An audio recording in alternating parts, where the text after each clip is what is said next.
강원 CBS 라디오 해피데이 김선일 목사의 반가운 오늘입니다. 매주 토요일 낮 12시 5분부터 1시 30분까지 우리 지역 교회를 섬기시는 목사님들 모시고 인터뷰 형식으로 진행하는 시간인데요.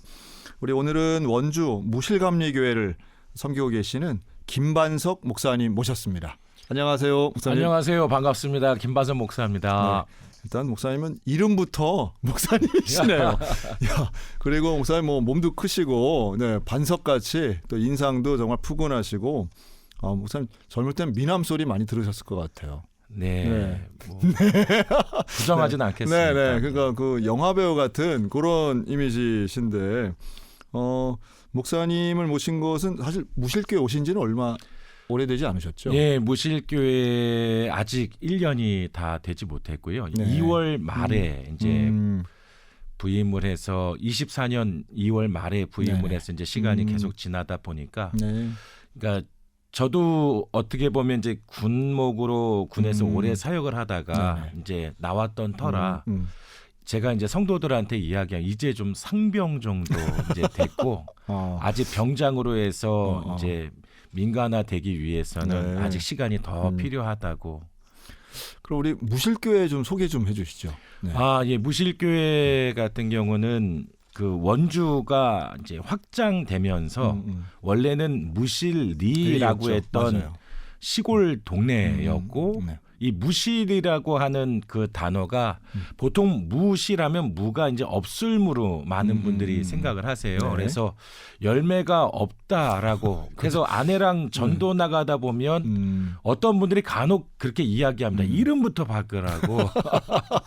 그럼 이제 이렇게 설명을 해요. 네네. 그 무가 없을 그렇지. 무가 아니고 무성할 무자입니다라고 하면서 본래 이 무실리라고 하는 데가 과수원도 잘 되고 또 농사를 져도 잘 돼서 나름 원주에 있어서 굉장히 풍성한 열매를 그럼요. 맺고 나아가는 그러한 동네이기 때문에 무실입니다라고 이제 말씀을 드리기는 네네. 하는데 하여튼 지금 이제 교회가 벌써 세워진 지가 이제 60년이 훨씬 넘었고 그렇군요. 이제 26년이 되면 27년이 되면 이제 70주년이 되는 해를 이제 맞이하게 됩니다. 네네. 그래서 계속해서 그 70주년을 놓고 저도 좀 기도하고 있는 가운데 있고 그렇습니다. 네.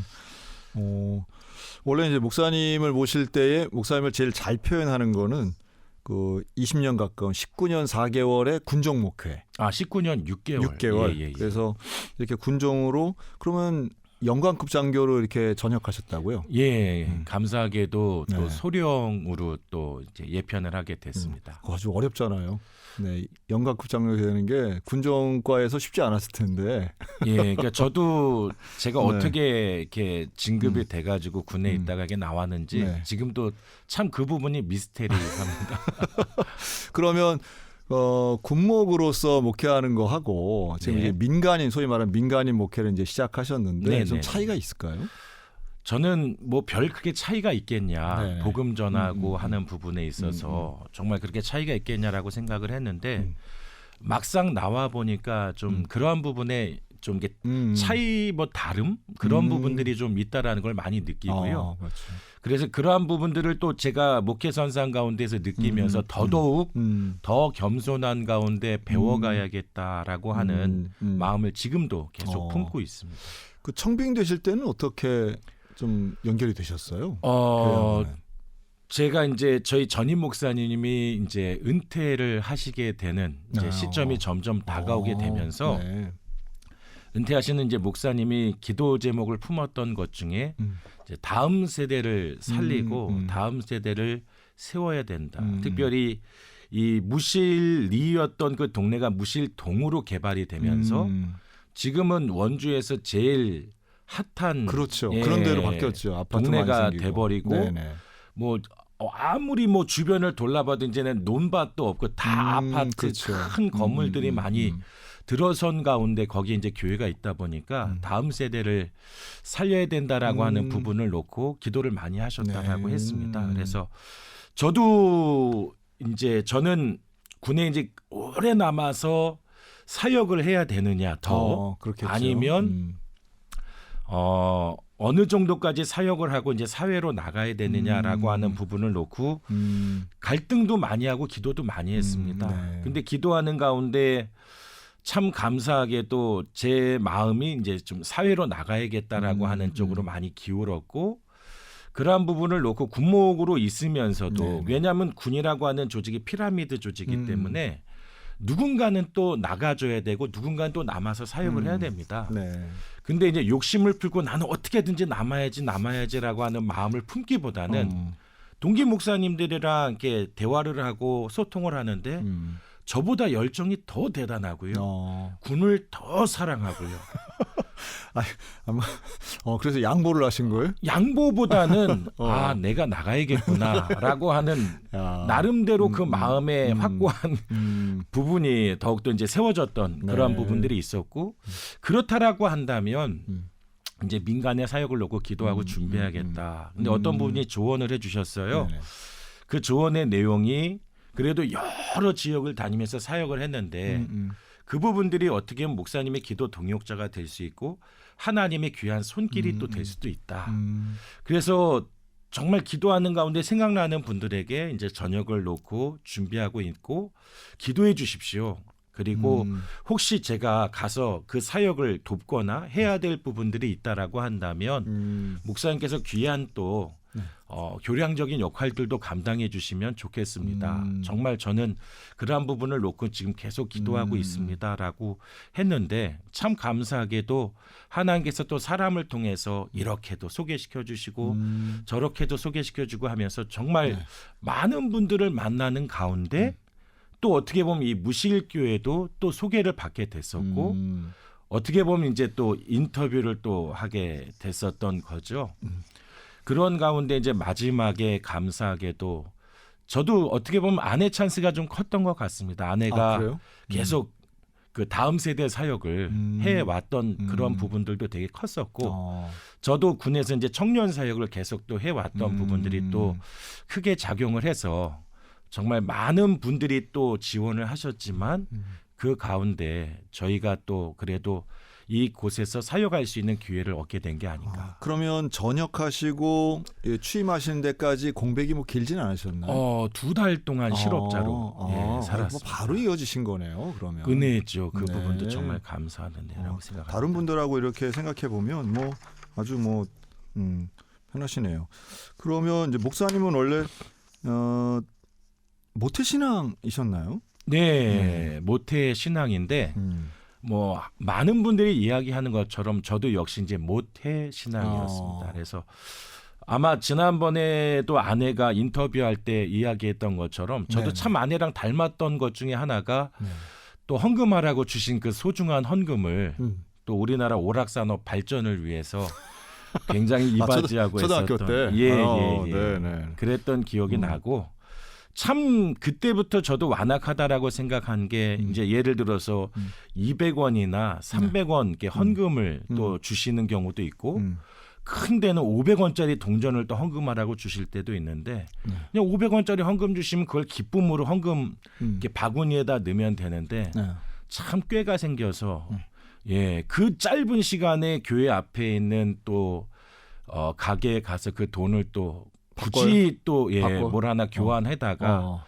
100원씩만 하나님께 드리고 나머지는 항상 내가 예배 드리는 가운데 이 열심을 보였으니 이것은 제가 갖겠습니다라고 하며 가졌던 참 철었었던 그런 생각이 많이 납니다. 근데 그 모교회가 그 천호동에 있는 교회셨다고요? 네. 천호동에서 굉장히 오랫동안 또 이렇게 선교적 사역을 감당했던 보통 이제 교회 앞에 제일이라고 이름이 붙은 또 중앙이라고 이름이 붙으면 역사가 좀 오래된 교회인데 그러한 교회 중에 하나였습니다. 그 천호 제일감리교회가 이제 목사님 모교회시고. 네네네. 이때 천호동에 애들이 참 많이 살고 어린이들이 맞습니다. 정말 많던 시절인데 그랬군요. 여기서 이제 쭉 같은 지역에서 아마 쭉 자라셨나 봐요. 네네. 그래서 중고등학교도 다니시고. 맞습니다. 그리고 이제 아버지가 장로님이시네요. 예, 뭐 아버지가 처음부터 뭐 이렇게 그때 당시 때는 뭐 장로님은 아니셨고요. 아버지도 참 인생의 우여곡절이 많았었는데 하나님께서 그 우여곡절을 통해서 아버지를 또 다듬으셨고 감사하게도 또 장로님으로서 또 사역을 하시다 지금 이제 은퇴하셨죠. 네. 그리고 이제 어머님 권사님이셨고. 네네. 근데 뭐 집안 분위기가 지금 목사님 볼 때는 뭔가 좀 이렇게 공부하고 좀 포근하고 이래 분위기였던 것 같아요. 있을 것 같아요. 예상을 해볼 때. 예, 그런 분위기를 정말 소망은 하긴 했지만 이제 아버지 어머니가 네네. 다 일대 신앙의 삶을 살다 보니까 네네. 이게 뭔가 이렇게 배우고 음. 또 학습한 부분보다는 체험적인 신앙이 두 분 다 되게 크셨어요. 그러다 보니까 이제 열정도 넘치시고 나중에 볼 때는 좀 약간 율법주의적인 신앙의 모습들도 많고 그러다 보니까 그러한 모습들이 자녀들을 사랑하기 때문에 그러한 신앙의 유산을 물려줘야 된다라고 했지만 눈높이를 잘 못 맞추셨던 것 같습니다. 그래서 저희들한테는 되게 좀 큰 부담이 됐었고 그 부분을 따라가기 너무 힘들고 버거웠던 그런 모습들도 되게 많아서 그러니까 이제 부모님이 원하셨던 어떤 그 기대치 기준선이 네네. 상당히 높으셨던 모양이네요. 네, 맞습니다. 맞습니다. 아마도 뭐 그러니까 이제 목사님하고 형제가 동생분? 예, 제가 이제 큰 아들이고 네. 제 4살 또 아래 제 동생이 또 있습니다. 네, 남동생. 두 형제. 예. 두 형제가 뭐 성품이나 뭐 학업이나 다 훌륭했겠지요. 그러니까 기대치도 높으셨던 거 아닐까요? 학업에 대한 부분에 역시 기대치가 높기는 높으셨어요. 네. 근데 그 높은 부분이 이제 많이 평가로 좀 이렇게 이어지는 부분들이 있어서 네. 그 평가받는다라는 게 어느 때에는 굉장히 좀 이렇게 목을 조여오는 것 같은 좀 압박도 되고 부담도 됐던 것도 그렇군요. 사실입니다. 하여튼 뭐 어느 집이나 이제 그런 양육의 또 차이도 있을 네네네. 테니까요. 근데 그렇게 하다가 어떻게 신학교를 가셨어요, 목사님은? 예, 저도 처음에는 신학교를 가려고 하는 마음이 없었어요. 네. 왜냐하면 그 길이 아무나 걷는 길이 아니다라는 것을 알고 있었고, 하지만 저 같은 경우도 이제 중학교 시절 때 좀 많이 방황을 했었고, 네. 고등학교 1학년 시절 때 하나님을 만나는 좀 그 신앙적인 체험을 좀 깊게 하게 됩니다. 그럼 그 전에는 은혜 안 받았습니까?라고 하는데 저희 어머니 굉장히 열정적이시거든요. 그래서 초등학교 때도 그렇고 중학교 때도 그렇고 방학 때마다 항상 기도원을 데리고 가시기도 하고 그래서 그 집회 가운데 참여하게 되면서 참 신기하게 또 은혜를 잘 받더라고요. 근데 저희 어머니 생각에는 이제 은혜 받았으니까 됐다라고 생각하실지 모르겠지만 그 은혜가 항상 작심삼일이었습니다. 딱 세상 가운데 나아가서 그 믿음 가지고 살아야겠다라고 하는데 3일이 가지를 않아요. 오히려 옛 모습으로 돌아가게 되고 제가 평가하기에는 더 심하게 타락하는 제 모습을 보면서 나중에는 은혜 받는 게 좀 두려운 지경까지 이르게 되는. 그 어머니가 어떤 신유의 역사를 경험하셨다고요? 예, 어머니가 신유의 역사를 경험하기도 했습니다. 어머니가 이제 저를 낳고 네. 제가 돌이 되기 전에 위암에 걸리셨어요. 그렇군요. 1970년대 후반 뭐 우리나라 의술이라고 해봤자 뭐 지금에 비하면 뭐 비교할 수 없겠죠. 그래서 정말 어렵사리 결혼해가지고 신혼의 삶을 꾸렸는데 네. 어머니가 이제 위암에 걸려서 이제 거의 죽게 되는 그 상황 가운데 뭐 수술을 받기는 받았는데 뭐 위를 90% 이상을 드러내고 잘라내는 큰 수술을 하게 되고 뭐 물론 병원에도 그 당시 때도 보면은 항암 치료라는 게 있었답니다. 근데 네네. 뭐 도저히 병원비도 여기저기 아버지가 막 돈을 꾸고 모아놨던 그러한 뭐 재산이라고 할 것까지도 없지만 그러한 것들을 다 끌어다 모아서 이제 수술은 받게 했는데 네. 이제 치료를 제대로 할 수 있는 상황은 또 안 됐죠. 그런 가운데 이제 어머니가 항상 이제 이렇게 젖 달라고 그렇게 어머니 젖을 빨면서 우는 제 모습을 보면서 너무 가슴이 아팠대요. 본래는 어머니가 신앙이 굉장히 뜨거워서 네. 교회를 다녔던 게 아니라 아버지 관리 차원으로 교회를 다니셨습니다.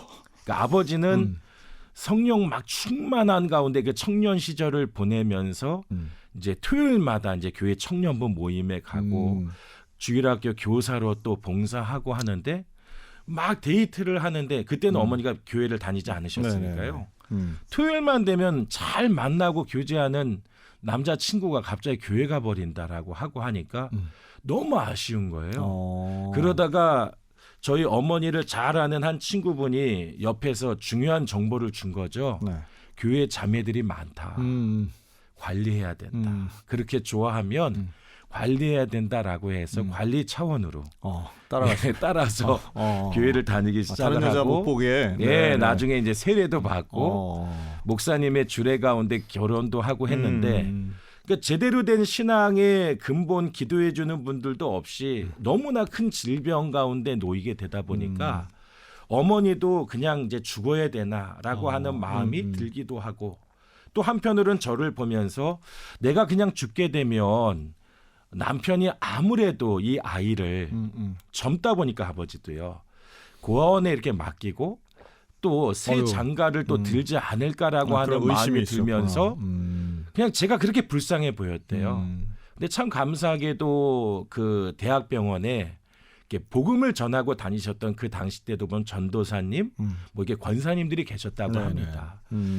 그래서 그분들을 통해서 나름대로 기도하는 법을 병원에서 배우고 또 그분들이 그 안타까움을 알고 함께 기도해 주시면서 어머니도 그때부터 정말 이 기도만이 살 길이고 기도만이 소망이다라고 여기며 기도하기 시작을 했던 거고 퇴원하고 나서도 감사하게도 병원뿐만 아니라 교회에서도 기도 열심히 하시는 권사님들이 계셨대요. 그래서 같이 따라다니면서 이 기도밖에 없다라고 하면서 기도하기 시작을. 그러다 이제 어느 날은 기도하다가 갑자기 하늘에서 이게 불이 떨어지는 경험을 이렇게 하시게 되고 그 불이 자기한테 임하게 되는 것을 보면서 그러니까 어머니는 그러한 어떠한 성령 충만이나 뭐 경험에 대한 그런 이해가 없다 보니까 너무 뜨거워가지고 정말 막 방을 떼굴떼굴 돌리다 그렇게 굴르시다가 이렇게 잠이 들었는지 의식을 잃었는지 그러다가 이제 나중에 의식을 차리게 됐을 때 어머니 입술 가운데서 자신도 모르게 이게 선언을 했대요. 다 낫다라고 하면서요.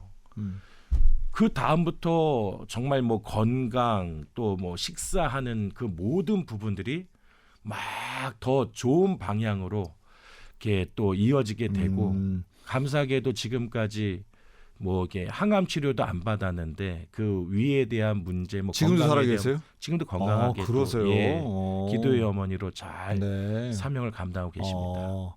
이제 그랬던 어머니 따라서 예. 기도원 다니고 은혜 받고 하셨던 거네요. 그랬다가 이제 고등학교 1학년 때도 이제 어머니가 한 집회를 거기는 이제 멀리 가는 기도원도 아니다. 우리 집 바로 옆에서 하는 교회 집회인데 한 번만 좀 가달라고. 근데 저는 이제 끝까지 완강하게. 그때는 그래도 고등학생이니까 머리도 좀 컸고 등치도 있겠다. 안 간다고 어머니나 가시라고. 나는 그냥 공부하고 내 삶 살 테니까. 근데 어머니가 하도 간곡하게 부탁을 하시니까 네. 저도 큰아들인지라 마음이 동한 거예요. 그래 한번 가주자. 그래서 한번 정말 가주자 하면서 그 자리 가운데 있었는데 네. 받지 말아야 될 은혜를 받지 마. 강력하게 받았죠. 그러면서 기도했는데 그 전에는 그 전과 그때 이후에 기도가 정말 달랐던 것 같아요. 그 기도의 내용이 지금도 기억나는 게 하나님 어떻게 할 겁니다. 저 은혜 받았어요. 나 은혜 받고 나면은 작심삼일 돼가지고 더 타락하는 것 하나님 아시지 않습니까? 큰일 났습니다. 나 어떻게 합니까? 정말 그 기도만 그 집회 내내 2박 3일 동안 계속 그 기도만 했던 것 같아요. 근데 참 감사한 것은 제가 중고등부 그 교회 출석은 하고 있었지만 네. 뭐 거기 어떤 프로그램이라든지 어떤 내용에 관심이 없었는데 그 집회가 끝나고 난 다음에 한 2-3주 지나고 난 다음에 중고등부 부흥성회가 또 교회에 있었던 거예요. 네. 그래서 여기에 내가 더 가서 기도하게 되면 하나님께서 조금 더 나를 붙들어 주시지 않을까. 그래서 그 집회에 참여를 했던 또 기억이 나고 그때 또 강사님이 피 튀기게 기도하면 역사가 나타난다는 피 거예요. 튀기게. 피 튀기게. 그래서 그 말이 제 마음 가운데 꽂혀서 그래 피 튀기면 정말 역사가 나타나? 그래서 그때 정말 피가 좀 제발 좀 이렇게 튀겨라 하면서 네. 목을 학대하면서 기도했던 기억이 납니다. 아, 목에서 피가 나도록. 예, 네. 좀 목에서라도 좀 뭐 득음을 하는. 예, 좀 네. 튀겨 나가게끔. 야. 그래서 그렇게 막 소리를 부르짖고 아하. 목소리가 나오지 않을 정도로. 근데 참 안타깝게 피는 안 나왔어요. 예, 가래만 목은- 많이 나오고 목은 침만 많이 쉬는데. 나왔어요. 맞아요. 야. 그래서 그때도 제 마음 가운데 하나님께서 네. 나를 끝까지 붙드신다라는 확신이 음. 없었습니다. 아. 근데 그때도 그러한 마음이 있었는데 참 감사하게도 교회 한 달 후에 네네. 그때 교회가 이제 건축을 준비하고 있어서 음. 예배당을 옮겨서 음. 있었던 때인데 성전 건축을 위한 또 이제 21일 기도회가 심야 기도회가 또 열렸을 때예요. 그래서 아 그래 이때다. 이때를 또 붙들고 나아가야겠다라고 하면서 학교 끝나고 야자를 하는데 야자 중간에 이제 선생님한테 핑계를 대가지고 하여튼 불이 나게 자전거를 타고 오면은 딱 예배 시간이 됐었어요. 네.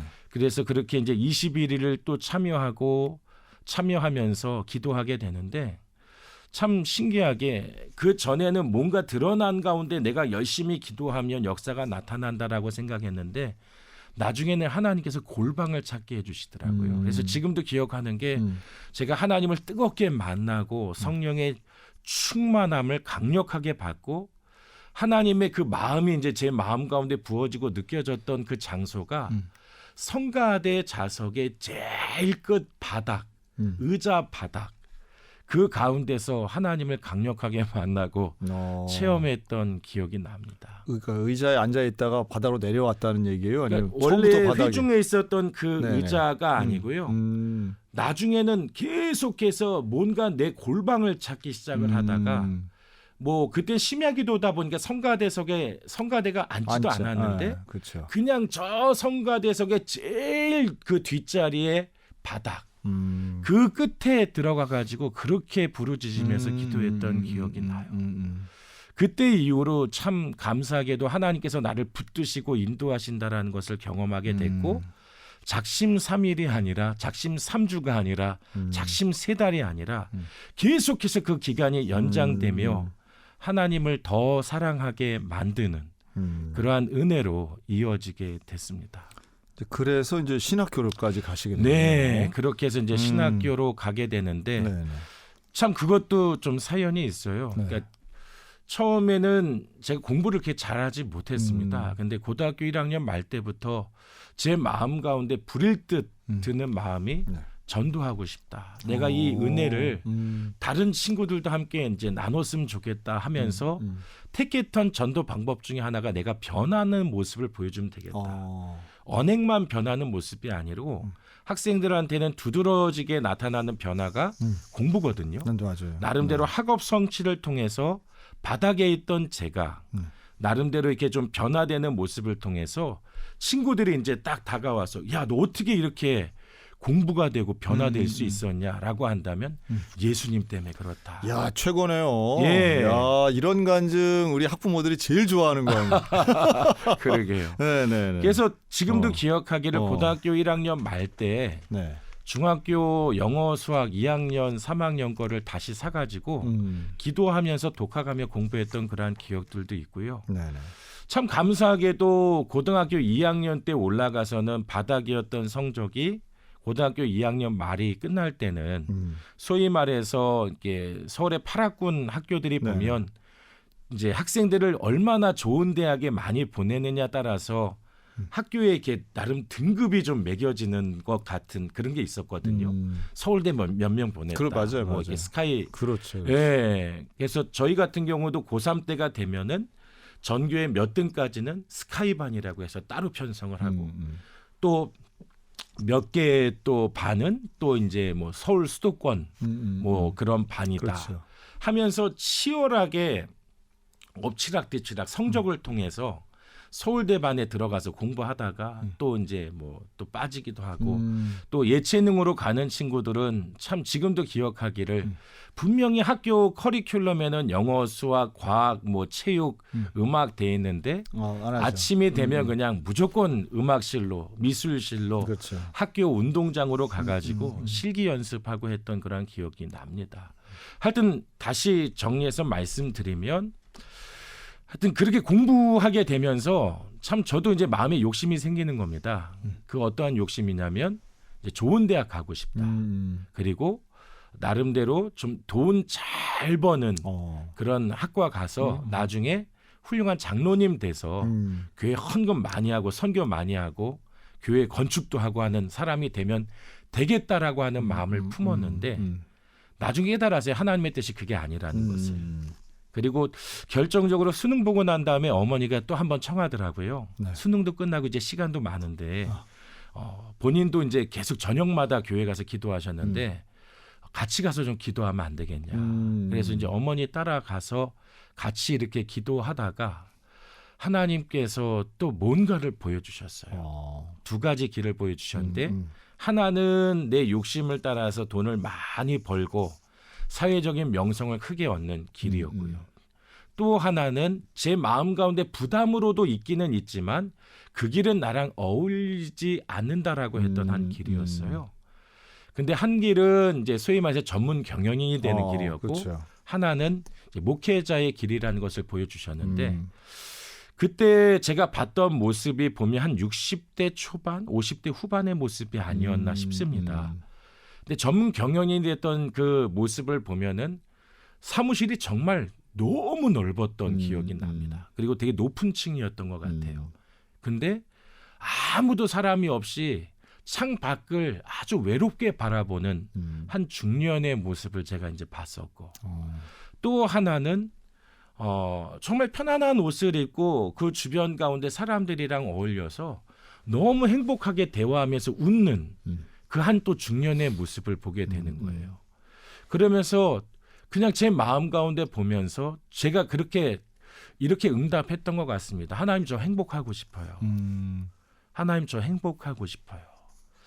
근데 그 행복하고 그 행복한 삶을 살 수 있는 길이 이제 목회자의 길이라고 하는 것을 저는 이제 분명한 가운데 사인으로 받게 됐고 그래서 둘도 뭐 돌아보지 뭐 여러 가지 다른 생각도 없이 그냥 목회자가 되겠다고 해서 이제 목회의 길을 참 재미있는 것은 그 목회의 길을 가야겠다라고 결심을 하면서 나중에 제가 속해 있는 교단이 감리교단이라는 걸 알았습니다. 왜냐하면 교단에 대한 뭐 네. 관심도 없었고 그냥 교회 자체로 감사하며 지냈기 때문에 그래서 천호동에서 제일 가까운 신학교가 혹시 어딘지 아세요? 거기서는 광나루 신학교. 그치요. 그쵸. 장신대입니다. 네, 장신대. 광나루. 네네. 그래서 장신대 가야겠다. 그래서 저는 벌써 마음의 상상 가운데 신학교를 학군 위주로 생각하셨네. 예, 네. 자전거 타면서 가까운데. 천호대교나 네네. 광진교를 다 건너면서 그렇죠. 워커힐 옆에 신학교에 네. 가는 그 상상을 하고 근데 보니까 이제 서류를 이렇게 떼야 되다 보니까 담임 목사님 추천서가 필요한 네. 거예요. 그래서 추천서를 받기 위해서 이제 담임 목사님께 갔지요. 목사님 저 신학교 가겠습니다. 네. 그러면서 이제 그 신학교를 어디 가려고 하는데라고 이제 당연히 목사님 물어보시죠. 네. 그랬을 때 그냥 뭐 둘도 없이 장신대 가겠습니다. 그랬더니 담임 목사님이 고개를 절레절레 쳐는 거예요. 제정신인가? 너는 글로 가면 안 되고 안 돼. 저 서대문으로 가야 된다. 저는 그게 처음에 무슨 말인지 몰랐습니다. 그렇죠. 아니 네. 가까운 데 가가지고 하나님의 종이 되려고 합니다. 라고 했는데 목사님께서 다시 한번 생각해 보라고. 다시 한번 생각. 예, 나중에는 또 한번 목사님실에 노크해서 갔을 때는 그냥 아예 목사님이 단도직입적으로 서대문에 있는 신학교를 가라고 하시더라고요. 그래서 몇 번 거부를 하게 되면 이게 또 하나님께 좀 불충하는 모습처럼 저는 그때 또 느껴가지고 네. 그냥 순종해야겠다라고 해서 서대문에 이제 감리교 신학대학교로 진학을 하게 되게 됩니다. 봐주셨네 많이 예. 봐주셨네. 정말 네, 또 듣다가 또 가까운 신학교를 직접 찾은 고등학생 이야기는 참 또 오랜만에 듣네요. 네. 신학교를 어디 갈까? 되게 그 목사님한테 물어보는데 그게 아니라 자기가 찾아봤네요. 처음에. 제가 유일하게 그래도 이렇게 발을 한 몇 번 들여봤던 신학교가 장신대였어요. 아 가봤어요? 거기 예, 벚꽃이랑 예쁘니까 예. 뭐 다른 데는 뭐 어디 신학교가 있는지도 몰랐습니다. 하여튼 뭐 다 그렇죠. 뭐 고등학교 3학년 때 신학교 가는 분들의 공통점인데 자기가 가는 그 신학교가 전 세계에서 하나인 줄 알고요. 또 그게 제일 큰 줄로 알고 제일 좋은 줄로 알아요. 저는 그래서 저도 사실은 우리 교단의 서울신학대학을 가는 게 너무 자연스러운 일이었기 때문에 간 다음에 나중에 제가 결혼할 때 보니까 저희 이제 처갓집은 합동측 교단이거든요. 이분들 얘기는 또 뭐 작은아버지 큰아버지 만나는데 뭐 왜 우리 교단을 안 오고 그 모교단을 안 오고 왜 갔냐? 아니 우리 생각엔 우리 교단이 모교단인데 뭔 말씀이야? 그랬던 적이 있고 또 미국 가면 또 전혀 또 다르잖아요. 네, 맞습니다. 교단 의식이 완전히 달라서 감리교회, 침례교회 계신 분들이 훨씬 더 폭넓은 분들을 많이 보죠. 그렇군요. 신학교 생활은 어떠셨어요? 가셔서?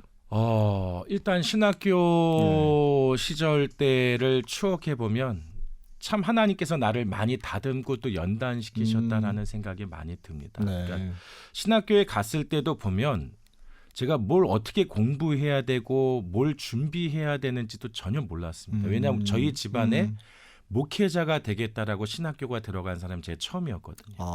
그래서 처음에는 그때 당시 때 아버지가 그 감리교 권사님이셨습니다. 장로님이 되시기 전이었는데 그때도 보면 아버지가 되게 신학교 가는 걸 반대하셨어요. 왜냐하면 장남에게 더 거는 기대가 좀 있으셨거든요. 그 저 높은 사무실에서 혼자 있기를 기대하셨죠. 예, 그러기를 바라면서 그것도 근사한 삶인데 나름대로 이렇게 K대를 좀 목표로 해가지고 안암동에 K대, 있는 안암동. 네. 거기에 경영학과가 참 좋더라. 아버지가 이제 거기 대학원을 나오셨거든요. 그러세요.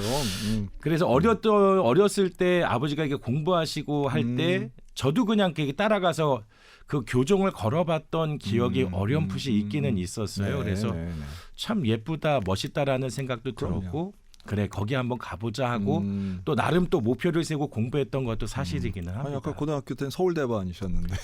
스카이반이었습니다. 스카이반. 네, 서울대 연고등. 네네네.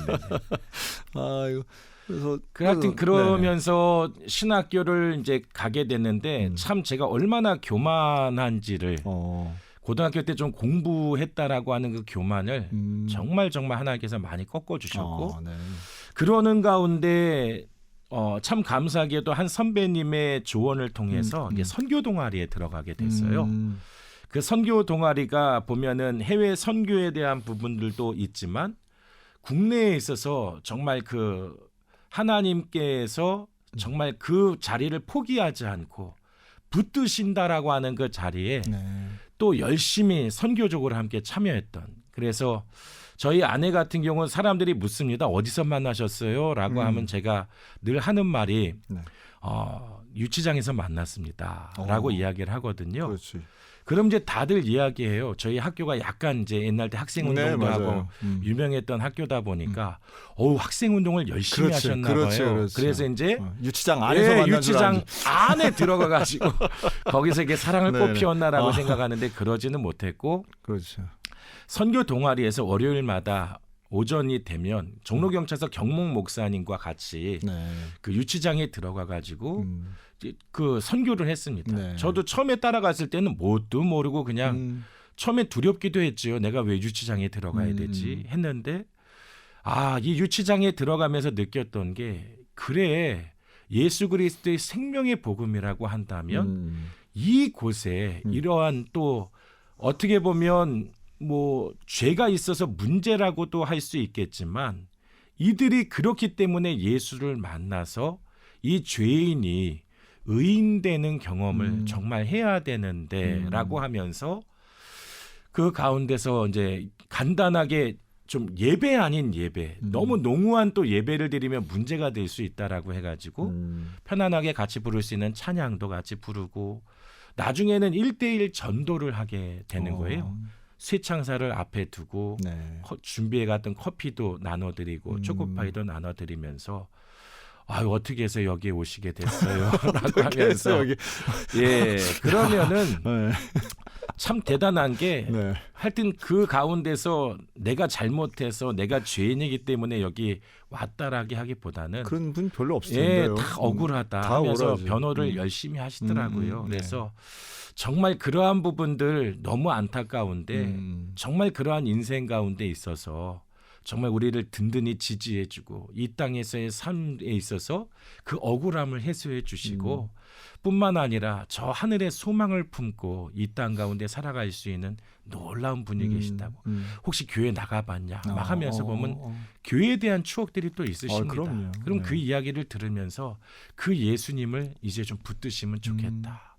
참 감사하게도요. 그때 제가 신학교 뭐 20살 20대 초반이었는데도 어떤 분들은 갑자기 기도해달라라고 부탁하시는 분들도 있고 어떤 분은 정말 내가 너무 억울한데 전화번호를 막 적어주는 거예요. 전화 좀 해가지고 해달라고. 이 억울함에 대해서 이분한테 좀 이야기를 해서 그렇지. 내가 좀 도움을 받을 수 있게 해달라 뭐 하는 뭐 참 여러 가지 많은 일들이 그 가운데 있었습니다. 네네.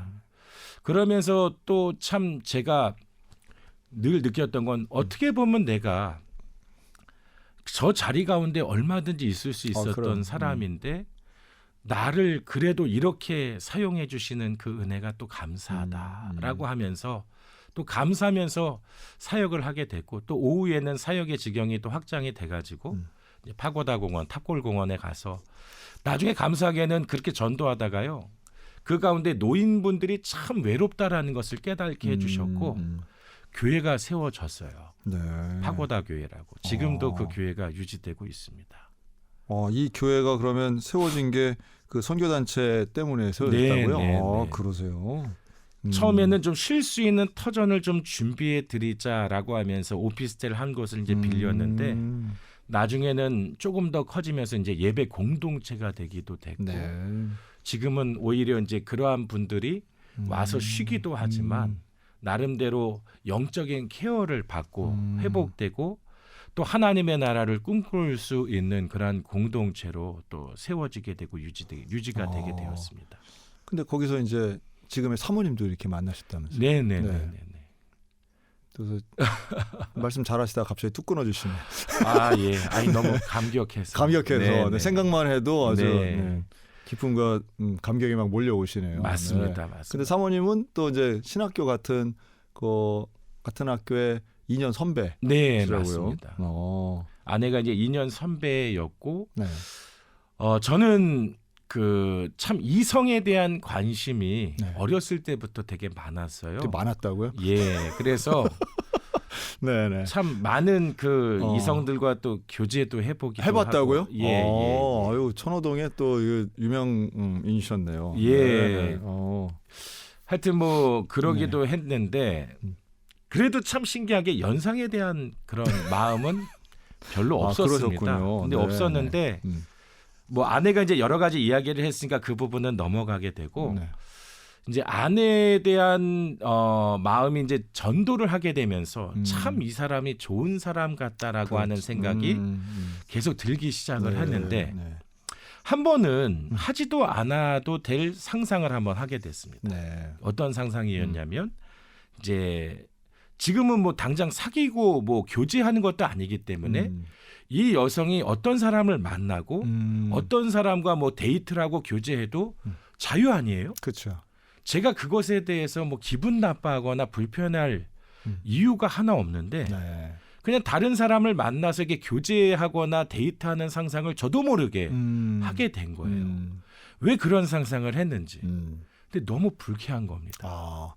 본인은 되게 객관화했네요. 예, 불편하고. 네. 네.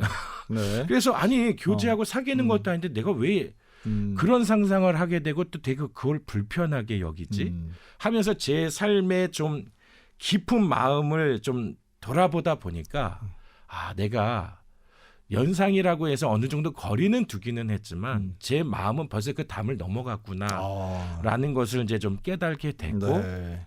그러면서 좀 이 여성을 조금 더 깊이 알아보면 좋겠다. 그래서 밥 사달라 그랬습니다. 네. 그래서 식사하면서 정말 많은 또 대화를 하게 되고 또 저희 아내도 저가 궁금했는지 갑자기 또 차 마시러 가자고 한 거예요. 그래서 차 마시러 가면서 나중에는 이제 예배를 가야 되는 시간이 됐는데도 그냥 뭐 핑계를 대면서 이렇게 전화를 하고 예배까지도 안 가면서 거의 둘 다 지하철이 거의 뭐 끝나갈 시점까지 대화를 하다가 이제 헤어지게 됐고요. 네.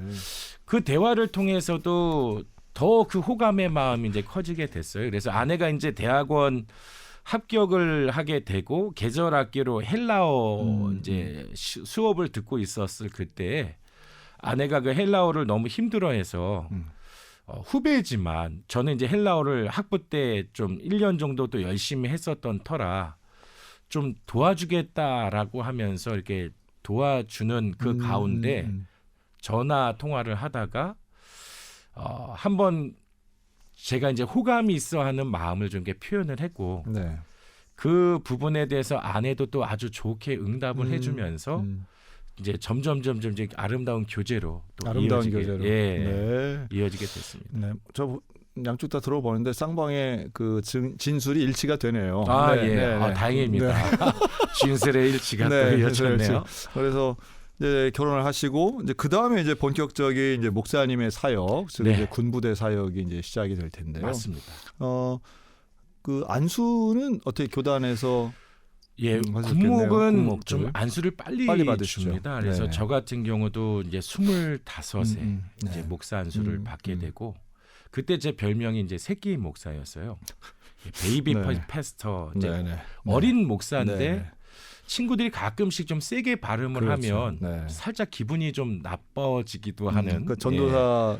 전도사 친구 종우레기들이 이제 그렇게 이제 비난하고 부러워서 질투심에 예, 이제 그런 예. 표현했겠죠. 맞습니다. 뭐. 네. 그러다가 이제 27에 군목으로 이제 입대를 하게 되는데 그때도 제 마음 가운데 이제 한편으로는 군성교를 열심히 해야 된다라는 마음도 있었고요. 또 한편으로는 의무복무 3년 있죠. 이 3년만 잘 마치고 유학 가고 싶다라는 생각도 되게 많았습니다. 네. 그래서 그러한 부분에 좀 갈등이 있는 가운데 군회를 딱 들어갔는데 네. 군에 처음 맞닥뜨렸던 그 환경이 굉장히 만만치가 않았습니다. 그때 당시 때 이제 2004년에 제가 군목 사역을 시작을 하게 되는데 그러시네요. 그때 기억으로는 육군에서 이렇게 펼쳐졌던 되게 어마어마한 캠페인이 있어요.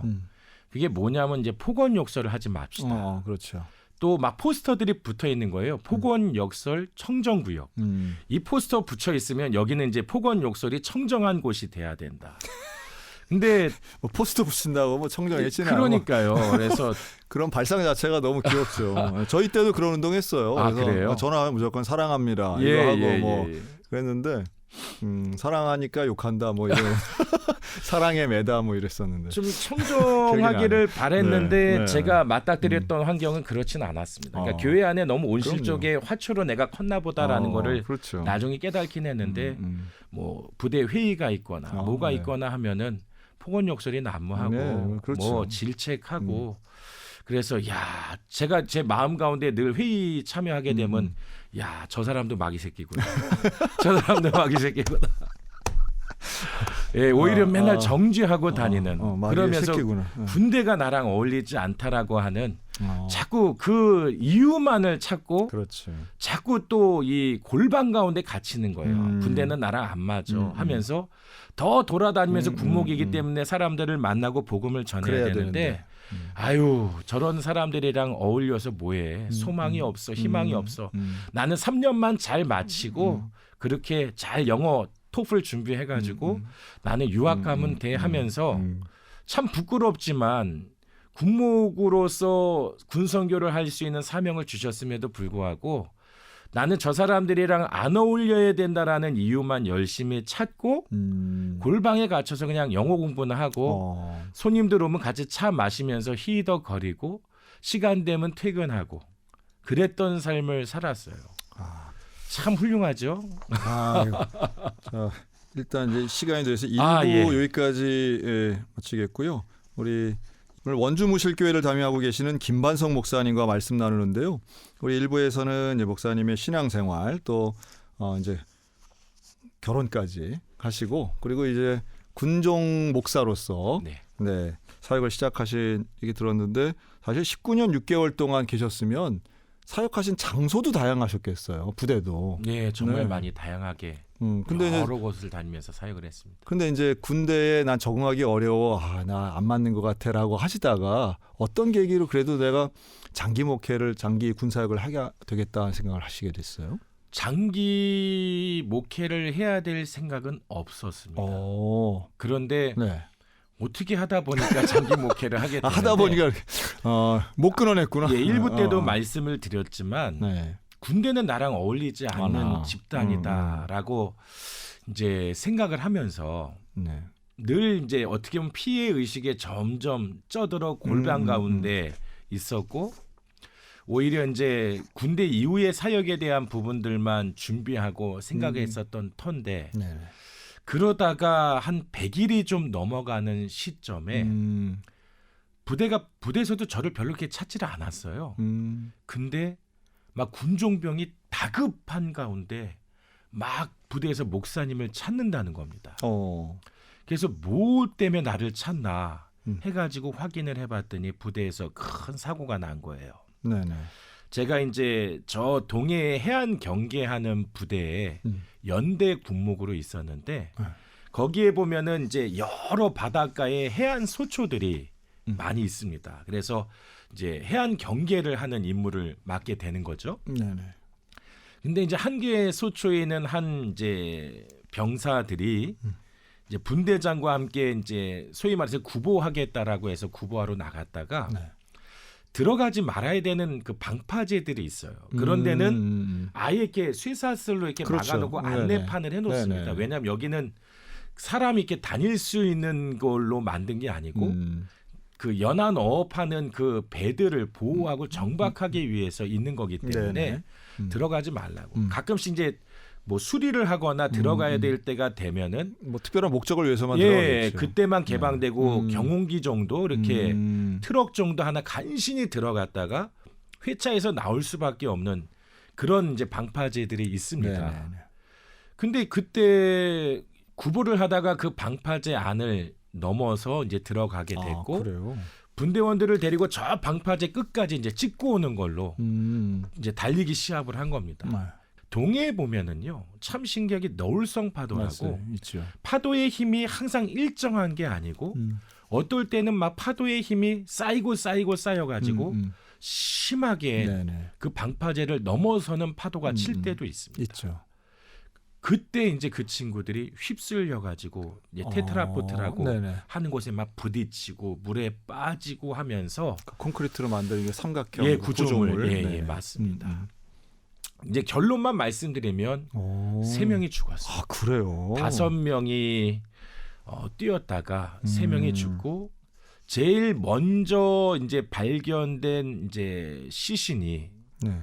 이제 한 이제 청년 지체였는데 아이고. 군대에서는 이렇게 사고가 나게 되면 여러 가지 이제 신원 확인을 하면서 그렇죠. 종교도 확인을 하는 것 같습니다. 보니까 이제 기독교인 거예요. 그리고 확인을 해보니까 이 부모님 두 분이 인천에서 신앙생활하시는 집사님이셨습니다. 지금 생각해 보면 딱 제 나이 또래가 아닌가 부모님 싶습니다. 나이가. 부모님이 저도 이제 자녀들이 이제 대학교 3학년, 1학년이다 보니까요. 네. 그래서 이제 당장 부대에서 이제 군 병원에 가가지고 그 유가족들을 이제 만나고 소위 말해서 이제 종교적인 지원을 하라는 거죠. 그리고 나중에 장례가 잘 진행이 될 수 있도록 종교 의식들이 있으면 또 그 부분들을 또 주관을 하고요. 네. 저는 군에서 제가 그 장례식을 진행할 거라는 상상은 1도 한 적이 없습니다. 근데 너무나 당황스러운 거예요. 주변 가운데 이제 물어보는 거예요. 이제 선배 목사님들한테. 목사님 지금 제가 부대가 장례가 나가지고 사고가 나서 지금 이제 차량으로 이제 유가족들도 만나고 장례를 진행하기 위해서 가야 되는데 어떻게 해야 되냐고. 그분들도 뭐 어떻게 막 답을 줄 수가 없어서 잘하면 돼. 그렇죠. 저도 잘하는 건 아는데 어떻게 잘해야 될지를 모르고 장례식을 전체적으로 뭐 주관을 해본 적도 없고요. 너무나 두렵고 떨리는 마음으로 그 장례식장에 도착했는데 벌써 유가족들은 도착을 하고 계셨고 그 가운데 이제 저 두 분이 부모님이라는 것을 알고 이제 인사를 하는데 저는 뭐 당장 멱살이라도 잡힐 줄 알았어요. 내 아들 살려내라고. 근데 이제 이 친구가 근무하고 있는 부대 연대 목사다라고 하면서 정중하게 이렇게 위로하면서 인사를 했는데 그분들도 어떻게 보면 정신이 없는 상황일 그렇지. 수 있는데도 너무 정중하게 인사를 하는 거예요. 너무 놀랬죠. 아니 내가 뭐라고 저분들이 저렇게 정중히 인사를 하면서 내게 예를 갖추시지. 오히려 정신이 없다라고 해도 누가 뭐라고 할 수 있는 상황이 아닌데. 하여튼 어찌 됐든지 간에 내가 어떻게 해야 될지 모르겠지만 이분들 곁에 그냥 있어야겠다라고 하면서 있게 되고 참 많은 대화를 이제 하게 됐습니다. 많은 대화를 통해서 정말 그 자녀에 대한 이야기, 추억에 대한 이야기, 이 자녀가 우리의 집안 가운데 얼마나 큰 행복이었고 기쁨이었는지에 대한 이야기. 근데 저 같은 경우는 제가 정말 이 한 영혼 한 영혼을 어떻게 바라봤는가 그 대화를 통해 굉장히 많이 깨닫게 됐어요.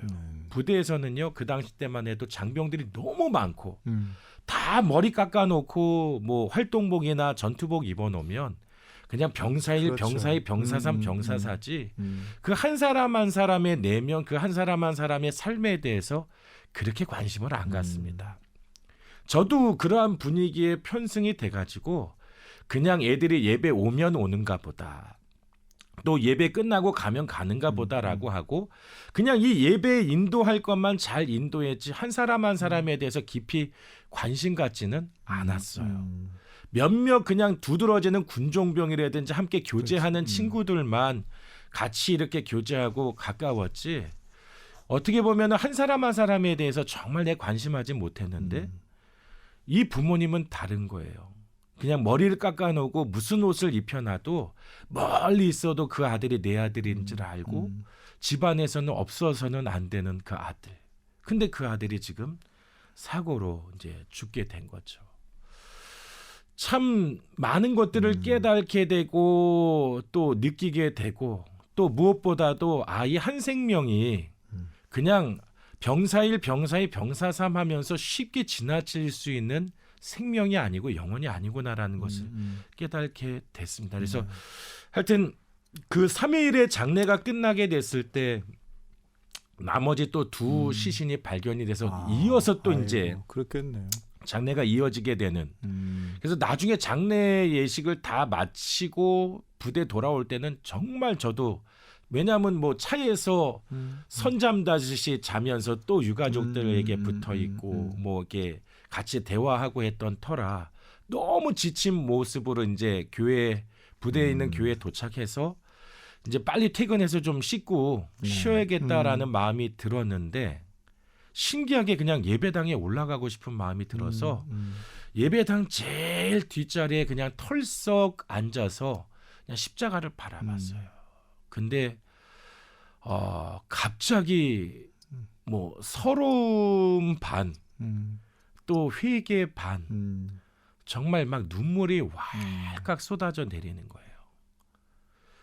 그러니까 하나님께서는 그 십자가를 통해서 내 마음을 너가 알아서 그 사명을 감당하라고 이 자리에 보내는데 너는 빨리 이 기간을 해치우고 보내고 난 다음에 나름대로 입신양명할 그러한 꿈만 꾸고 나아가는 그 모습을 너무나 안타까워하시는 그 예수님의 눈물이 느껴지기도 하고 안타까움이 느껴지기도 하고 엄청 회개하고 울었던 기억이 납니다. 그러면서 제가 그때 주님께 들었던 음성이 있었어요. 그게 뭐냐면 그때 제 안에는 군에 대한 피해의식이 되게 많이 쌓여 있었을 때였거든요.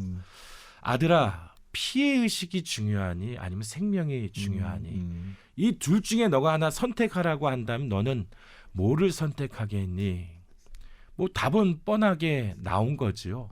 누구에게 질문을 해도 생명이요라고 말할 수밖에 없는데 그 고백을 제가 입 밖으로 내뱉으면서 더 서럽게 울었던 기억이 납니다. 근데 그게 어떻게 보면 군에서의 사역에 새로운 또 방향의 전환을 그렇네요. 일으켰던 부분이었습니다. 예전에는 골방 가운데 가서 영어 공부했다라고 한다면 그 이후로는요.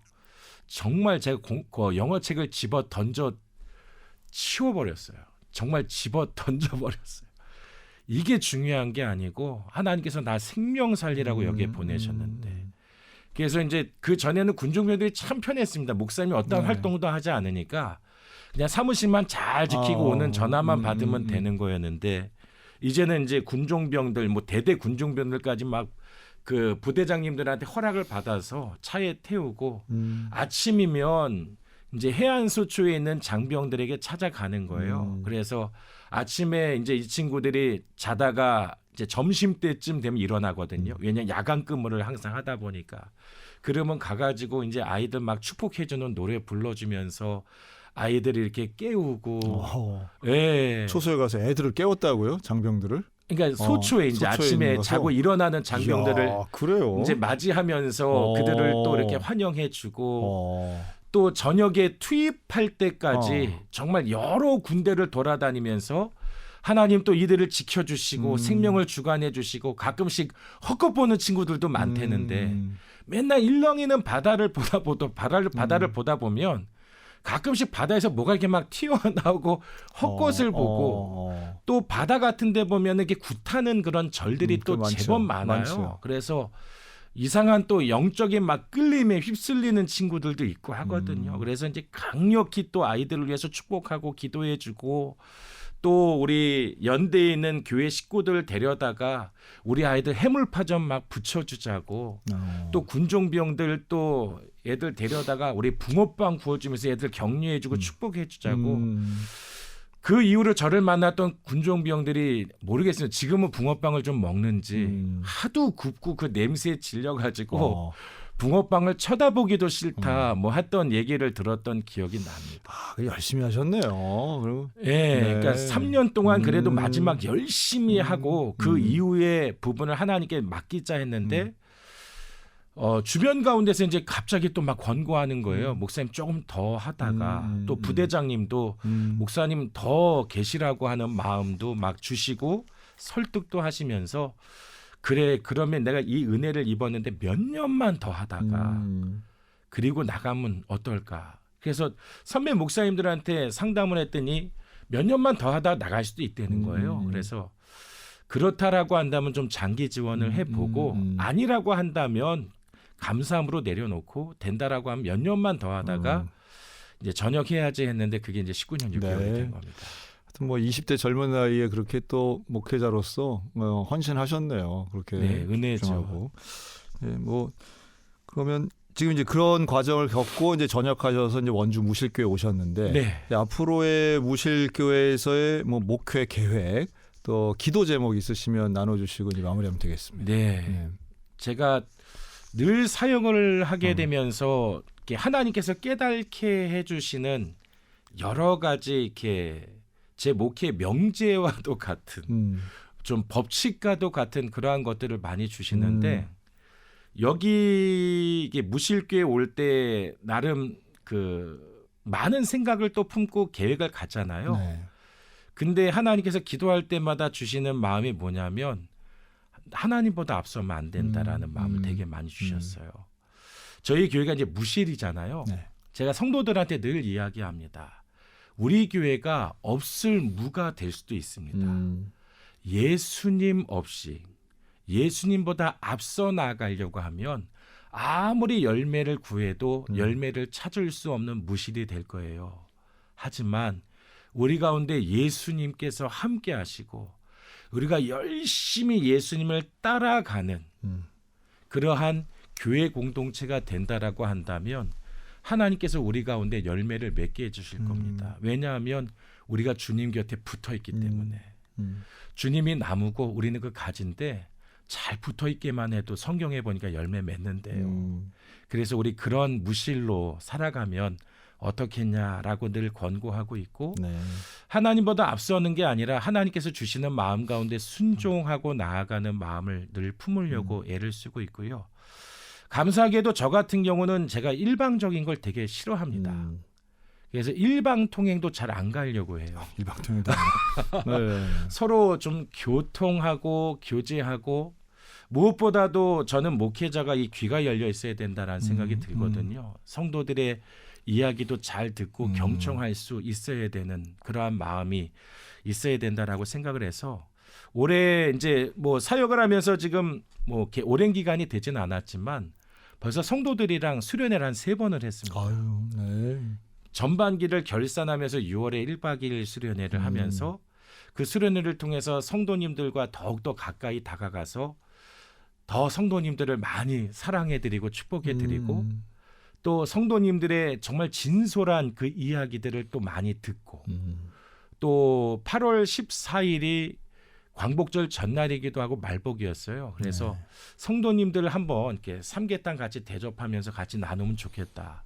그렇다고 해서 여선교회 또 동원해가지고 음식 만드세요라는 건 아닌 것 같아서 또 말복 수련회라고 해서 삼계탕을 좀 외부에서 이렇게 사다가 또 가져다가 같이 또 나누고 저녁 늦게까지 또 같이 기도하고 같이 친교하고 교제하는 시간도 갖고 11월 말에도 이제 또 마지막 하반기 결산하는 수련회를 또 1박 2일로 또 이 원주 근방에 보면은 뭐 캠핑장부터 해서 수련원, 네. 뭐 펜션 굉장히 많습니다. 그래서 그러한 좋은 곳들을 또 그렇게 골라서 좋은 경치 가운데 가서 1박 2일 같이 시간을 보내면서 또 깊은 이야기를 나누고요. 그렇게 이야기 나누면서 성도님들에게 이렇게 얘기했어요. 참 성도님들 감사합니다. 제가 눈이 2개밖에 없어요. 눈이 한 10개 되고 20개 된다라고 한다면 제가 그걸로 모든 것들을 다 판단하고 구하며 목회를 할 수 있을 텐데 참 감사한 거는 이 수련회를 통해서 성도님들이 이 부족한 종에 또 눈이 되어주고 손이 되어주고 발이 되어준다라고 해서 얼마나 감사한지 모릅니다. 그래서 그러한 부분들을 잘 청취하고 함께 마음을 나누면서 그 공동체 가운데 주시는 마음들을 제가 하나하나 잘 정리를 하고 또 그 부분을 가지고 기도하다 보면 참 신기하게 하나님께서 또 목회의 방향이라든지 계획을 또 이렇게 저렇게 디자인해 주시는 것을 이렇게 느끼게 됩니다.